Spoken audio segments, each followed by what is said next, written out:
فضيلة الشيخ، يقول السائل: أنا أقرأ على الناس وأعالج بالقرآن بإذن الله، وإن مما أدعو به في مجلس الرقية: اللهم إن شفيته فسيكون لك شاكرا ذاكرا، اللهم إن شفيته فسيكون لك متصدقا، إلى غير ذلك، فهل هذا من الشرط وهل فيه تعد؟ أفدنا جزاك الله خيرا، وحبذا لو قمتم بنصيحة للرقاة، بارك الله فيكم. أسأل الله العظيم رب العرش العظيم أن يعين إخواننا الرقاة، وأن يرزقنا وإياهم التمسك بالسنة، وأن ينفع بهم المسلمين، ينفع بنا وبهم المسلمين. أوصيك أولا هذا الذي تفعله لا أصل له، وأوصيك نفسي بتقوى الله، أن تتقي الله في عامة المسلمين. فإذا أردت أن ترقي أحدا عليك أولا أن تبحث عن أدلة الكتاب والسنة التي يرقى بها، ودلت النصوص على مشروعية الرقية بها وأنها أفضل، فتتحراها، لأن هذا من النصيحة لعامة المسلمين.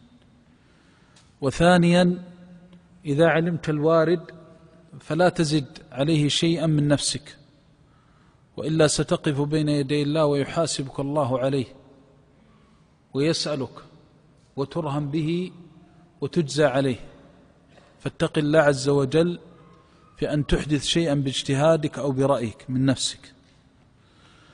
وثالثا إذا طرأ عليك أمر أن ترجع إلى أهل العلم وتسألهم: هل هذا الأمر مشروع أو غير مشروع؟ وقولك إن هذا إن شفيته سيتصدق، إن شفيته سيكون كذا وكذا، أولا هذا من علم الغيب، ولست تدري هل هذا الذي ابتلي بهذا المرض أو بهذا المس أنه إن شفي سيكون صالحا بعد شفائه. فكم من عبد ابتلاه الله بالبلاء ولو وجد العافية لعصى ربه، ولكن الله يبتليه بالبلاء حتى يكون قريبا منه. فاتق الله ولا تدخل بين الناس وبين ربهم. لست وكيلا عن المريض، وليس عندك علم غيب بما يؤول إليه أمر المريض. أنت لا تعلم الغيب، بل نفسك لا تستطيع أن تأمنها. وإذا كان خير خلق الله ونبينا صلى الله عليه وسلم يقول: يا مقلب القلوب ثبت قلبي على دينك، فأين أنت من هذا وأين نحن؟ فلا يجوز لك أخي أن تجزم بهذا سيطيعك وسيفعل وسيفعل، لا يجوز هذا. أنت تقوم بواجبك في الرقية. لذلك أنا أنصح الرقاة أن الشخص أولا يحرص على أن يتتبع الوارد، فإذا عرف الوارد أخلص لله عز وجل في قراءته، وتذكر عظيم الأجر عند الله سبحانه وتعالى في تفريجه الكربات المسلمين، وتذكر كم سيأجره الله لو شفى به هذا المريض فأذهب الهم عن أمه وعن أبيه وعن أولاده وعن زوجه، واحتسب عند الله الثواب في ذلك. فيرجو ما عند الله. لو صبت في حجره أموال الدنيا لم يبالي بها من عظيم ما ينتظر عند الله من الأجر والمثوبة. أن لا يلتفت إلى الدنيا، وأن يخلص لربه. والأمر الثاني أن ينصح لأخيه المسلم مثل ما ذكرنا فيقرأ الوارد. الأمر الثالث أن يستر على أخيه المسلم. وأذكر القراء أن يحذروا من ألاعيب الشيطان والشياطين. ويأتي من الشياطين من يزعم أنه صالح وأنه دين وأنه كذا، ويستجر القارئ إلى ما لا تحمد عقباه، بل قد يحصل منه الخير والنفع ويضره وهو لا يدري، لأنه يمكث بعد فترة فإذا به يركن إلى هذا الشيطان الذي يخبره. وهذا النجي كما في مسألة من يقول الاستعانة بصالح الجن، وإن كان الصحيح فيما يظهر لي أنه لا يجوز للاستعانة بأحد، إنما يستعان بالله عز وجل. والذي نعرف أن القارئ يقوم بالقراءة ولا يعدو ذلك.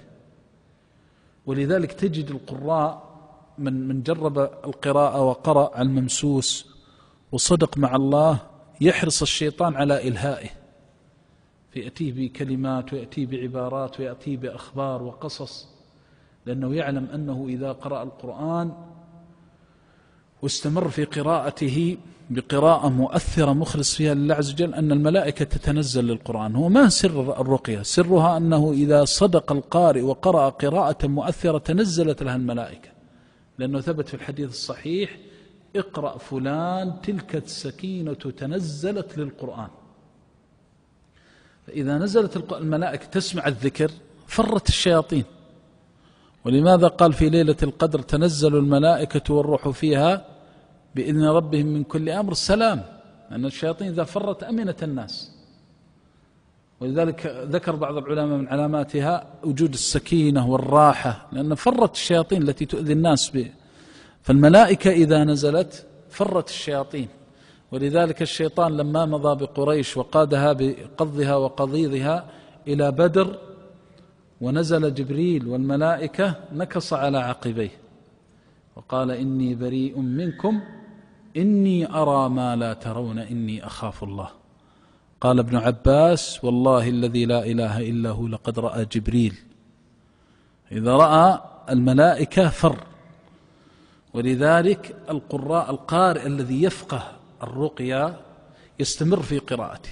أقوى القراء والرقاة الذي إذا رقى لا يلتفت إلى كلام الشيطان أو من معه إلا أن يخرج،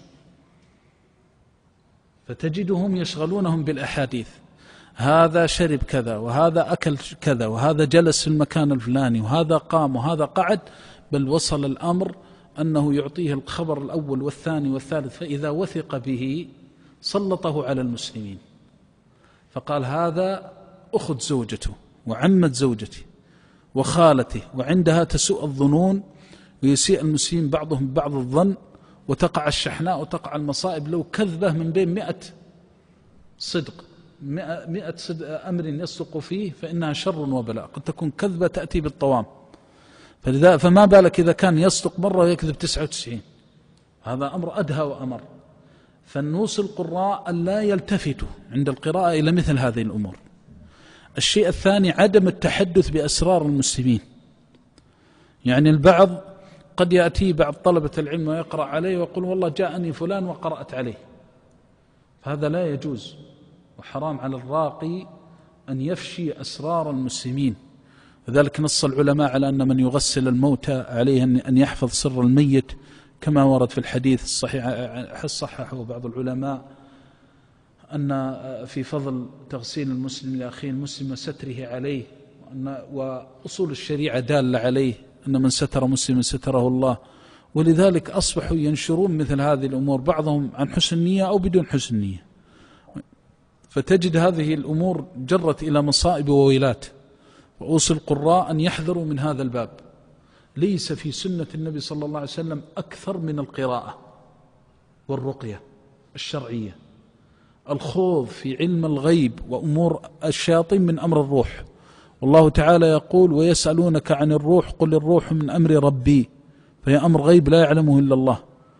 ولذلك قال تعالى: وآخرين من دونهم لا تعلمونهم الله يعلمهم. فذكر لنا شياطين الإنس، وأما شياطين الجن قال ماذا؟ لا تعلمونهم الله يعلمهم.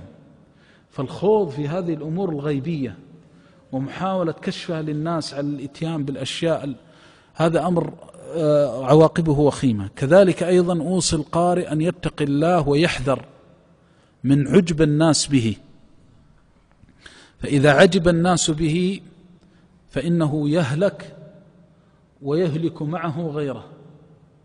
أسعد الناس من رزق الرقية الشرعية، فاتق الله في نفسه وفي عوام المسلمين، فيحرص كل الحرص في قراءته، وبعد خروج الناس منه أن لا ينسب إلى نفسه فضله، لأن الأمر جد خطير.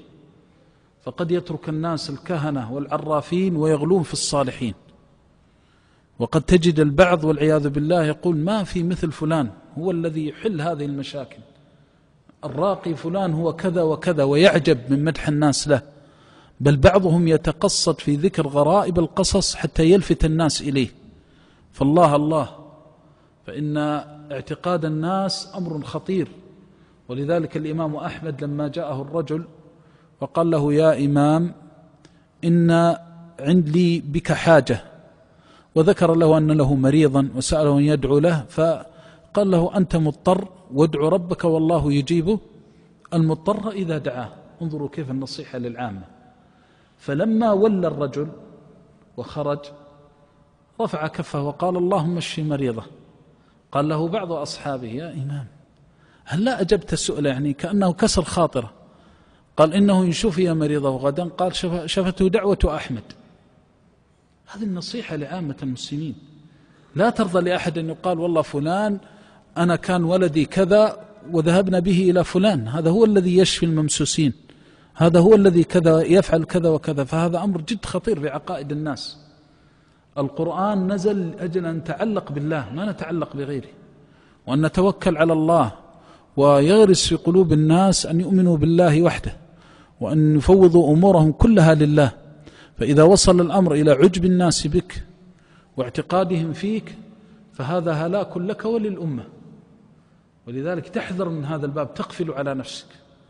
تأمل الآن لو أن القارئ إذا دخل عليه أحد يقرأ عليه بالوارد ثم ينصحه ويقول له: أخي، ما أصبتك من سيئة إلا من نفسك، تب إلى الله، إذا كنت مقصر في الصلاة صلي، إذا كنت كذا إذا كنت كذا إذا كنت كذا. وقام الرجل من عنده، ثم جاء الثاني والثالث وما نسب لنفسه شيئا. هذا بخير المنازل عند الله. وأدركت بعض القراء في المدينة، وكان رجلا لا يعدو على قراءة القرآن، وقل من توفيق الله عز وجل أن يقرأ على أحد إلا ويجعل الله عز وجل في قراءته خيرا. فهذا الرجل لما سألت عنه وسألت من ذهب إليه يقول أمره عجيب. إذا جاءه الرجل يسأله عن صلاته، هل يصلي ويحرص على الصلاة، يسأله عن حقوق الله وحقوق عباده، فإذا وجد منه تقصير يقول له: اتق الله واترك هذا الأمر وتب إلى الله سبحانه وتعالى، يذكر الذنب، ثم يقرأ عليه بما تيسر، ثم يقول له: قم. ما يقوم من عنده بإذن الله عز وجل إلا ويشفى. لماذا؟ لأن الإنسان إذا قرأ لله مخلصا ورد الناس إلى ربهم وذكرهم أن هذه المصائب تريد، فلولا إذ جاءهم بأسنا تضرعوا. إذا كان البأس يدعونا إلى الضراعة وإلى إصلاح الحمل فهذا خير لنا. لكن إذا أصبحت هذه المصائب تحل بالناس فتجعلهم يعتقدون في الرقات ويعظمون أمرهم، دخلنا في باب أعظم من البلية التي بلي بها.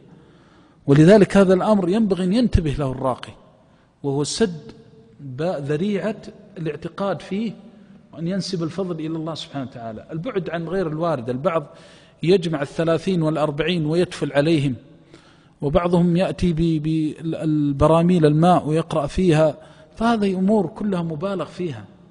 الانتصاب للناس والتشهير هذا أمر في النفس من شيء. الرقية مجالها محدود ومضبوط بضوابط الشريعة، ومن أراد النجاة فليحرص على الإخلاص والرجوع إلى أهل العلم، وأن ينصح لعامة المسلمين. فإذا وفق الله العبد لذلك نفعه الله ونفع به.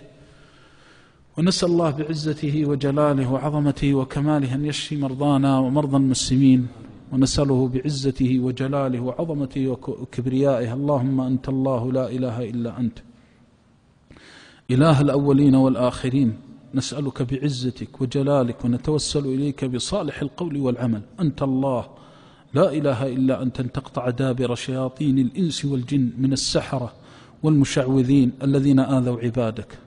اللهم شتت شملهم، فرق جمعهم، واجعل بأسهم بينهم، احصهم عددا، اقتلهم بددا، ولا تغادر منهم أحدا. اللهم كف شرهم عن عبادك، اللهم كف شرهم عن عبادك المسلمين، اللهم كف شرهم عن عبادك المسلمين.